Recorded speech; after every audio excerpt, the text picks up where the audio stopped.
మనందరికీ తన కామెడీతో నవ్వించే రియాజ్‌ను కన్నవారే వదులుకుందామని అనుకున్నారా? ఒక్క పూట తిండి కోసం ఆ పనులు చేశాడా? తన వాళ్ళే తనను ఏడిపించారా? రోడ్డు మీద టీ అమ్ముకుంటున్న రియాజ్‌ని డైరెక్టర్ పిలిచి మరీ అవకాశం ఇచ్చాడా?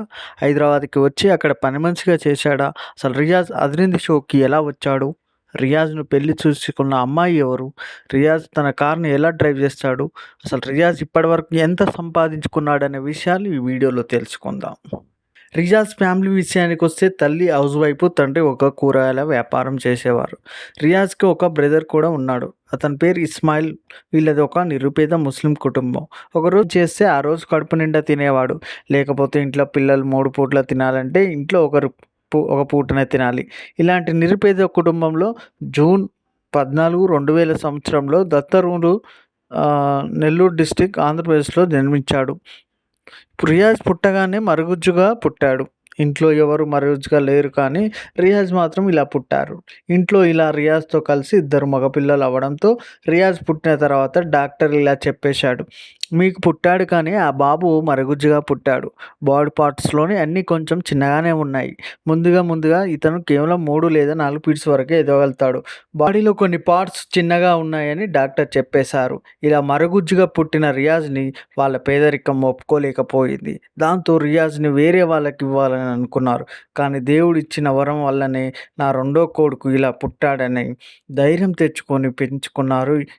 ఇక రియాజ్ విషయానికొస్తే ఎలాంటి బాధ్యత లేకుండా స్కూల్‌కి వెళ్ళడం, స్కూల్ నుండి ఇంటికి వచ్చడం, ఫ్రెండ్స్‌తో సరదాగా గడపడం, ఇంకా దాంతో పాటు ప్రతిసారి సినిమాలు చూడడం, ఇలా తన జీవితం గడిపేవాడు. ఇలా రియాజ్ ఎలాంటి తప్పులు చేసినా కూడా ఇంట్లో అమ్మ, నాన్న ఏమనేవారు కాదు. దాంతో ఫ్రెండ్స్‌తో కలిసి నైట్ 11 వరకు బయట తిరిగి వచ్చేవాడు.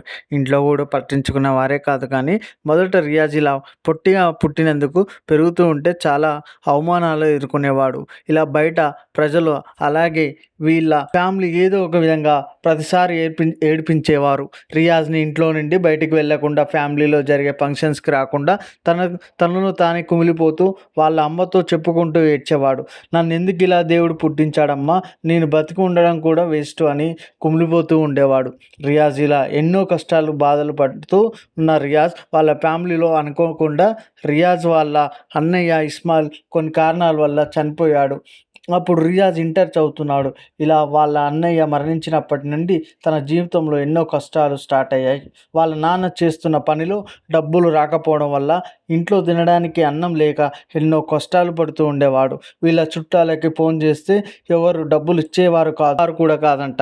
ఇలా ఎన్నో కష్టాలు, బాధలు వచ్చినా రియాజ్ తన చదువును మత్తులోనే ఆపేసి ఉదయాన్నే లేవగానే సైకిల్ మీద పేపర్ వేయడానికి వెళ్ళేవారు. ఇంకా చాలా వరకు కష్టపడి తన దగ్గర ఉన్న కొంత డబ్బుతో ఇంకొంతమంది దగ్గర కొంచెం డబ్బు తీసుకొని చాయ్ బండిని పెట్టాడు. తన కాళ్ళ మీద తను నిలబడి తన ఫ్యామిలీగా అండగా నిలిచాడు. అయితే సినిమా ఇండస్ట్రీకి ఎలా వచ్చాడనేది అంటే మొదటిసారిగా నెల్లూరులో చాయ్ బండి పెట్టుకున్న రియాజ్‌కి తన చాయ్ బండి పక్కనే ఒక సినిమా షూటింగ్ జరుగుతుంది.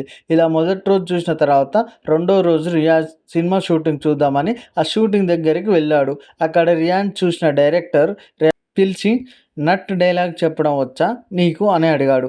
దాంతో రియాజ్ సినిమాలో నటించాలనే కోరిక లేకపోయినా కూడా డైరెక్టర్ అడిగినందుకు నటించడం వచ్చు, డైలాగ్ చెప్పడం వచ్చు అని చెప్పాడు. ఇక డైరెక్టర్ ఒక 2 డైలాగ్స్ ఇచ్చి ఏదో ఇది చెప్పు అని అడగ్గా కొంచెం టైం తీసుకొని తడబడకుండా సింగిల్ టేక్‌లోనే చెప్పేశాడు. ఇది నచ్చిన డైరెక్టర్ రేపు ఇక్కడే షూటింగ్ ఉంది, నువ్వు రేపు వచ్చేసి నీకు ఒక అవకాశం ఉందని చెప్పాడు. అలా మొదటిగా ఆ సినిమాలో ఒక చిన్న పాత్రలో నటించాడు. ఆ సినిమా పేరు కూడా తనకు తెలియదట. కానీ నటన అవకాశం వచ్చిందని నటించాడు. ఇలా 2 నెలల తర్వాత అదే డైరెక్టర్ నుండి ఫోన్ వచ్చింది. నేను ఒక సినిమా తీయబోతున్నాను, నీకు మంచి పాత్ర ఉంది, నువ్వు హైదరాబాద్ వచ్చేయ్ అని చెప్పాడు. ఇక టీ షాప్‌ను వేరే వాళ్ళకి ఇచ్చేసి హైదరాబాద్‌కి వచ్చి సినిమాల్లో నటించేవాడు. ఇలా అప్పటి నుండి మళ్ళీ కష్టాలు స్టార్ట్ అయ్యాయి.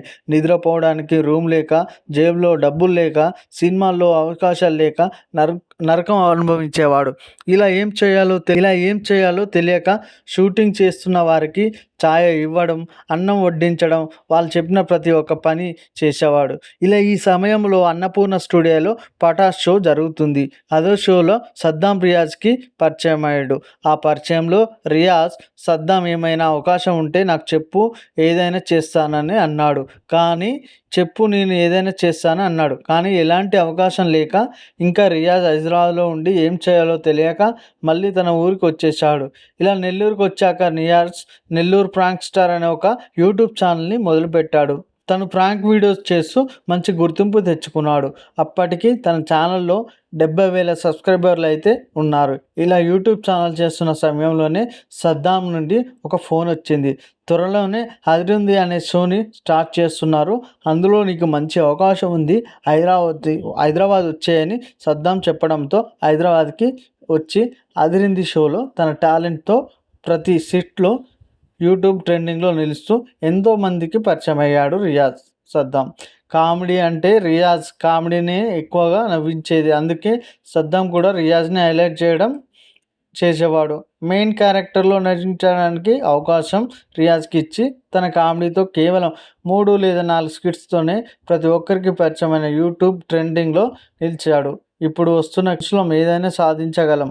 నిరుపేద కుటుంబం నుండి ఎన్ని కష్టాలు పడినా కూడా అనుకున్నది సాధించాను.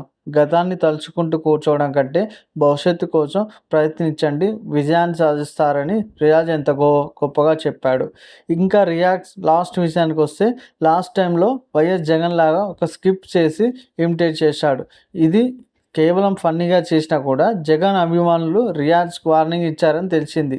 దాంతో వాళ్ళతో నన్ను క్షమించండి, ఇది కేవలం నవ్వించడానికే చేశాను, ఎవరిని ఉద్దేశించి కాదు అని సారీ చెప్పాడు.